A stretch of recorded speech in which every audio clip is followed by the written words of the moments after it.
Hi friends, ഇന്ന് ഞാൻ നിങ്ങൾക്ക് പരിചയപ്പെടുത്താൻ പോകുന്നത് ഒരു സ്മൂത്തിയാണ്. വെയിറ്റ് ലോസിന് പറ്റിയ ഒരു സ്മൂത്തിയാണ്. ഇതിനാവശ്യമുള്ളത് പഞ്ഞിപ്പുല്ല് 1.5 ടീസ്പൂണ്, 5 ബദാം പരിപ്പ്, 5 ഈത്തപ്പഴം, 5 വാൽനട്ട് കുതിർത്തത്, 5 കശുവണ്ടി പരിപ്പ്. ഇതെല്ലാം കൂടെ മിക്സിയിലിട്ട് നന്നായി അരച്ചെടുത്തതിന് ശേഷം 1.5 ടീസ്പൂണ് ചിയാ സീഡ് ഞാൻ കുതിർത്ത് വെച്ചിട്ടുണ്ട്. ആ ചിയാ സീഡും റോബസ്റ്റയുടെ പഴവും ചേർത്ത് മിക്സിയിലിട്ട് നന്നായിട്ട് അടിക്കണം. ഇതിന് വെയിറ്റ് ലോസിന് ഏറ്റവും നല്ലതാണ് റോബസ്റ്റയുടെ പഴമാണ് ഞാനിതിന് മധുരത്തിനായിട്ട് ഉപയോഗിക്കുന്നത്. പിന്നെ ഈത്തപ്പഴവും ഉപയോഗിച്ചിട്ടുണ്ട്.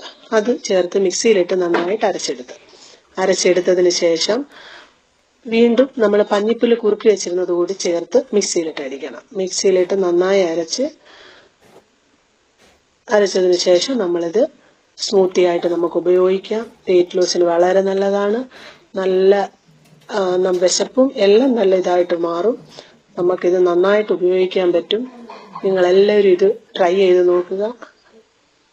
ലൈക്കും കമൻറ്റും ഷെയറും ചെയ്യാൻ മറക്കല്ലേ.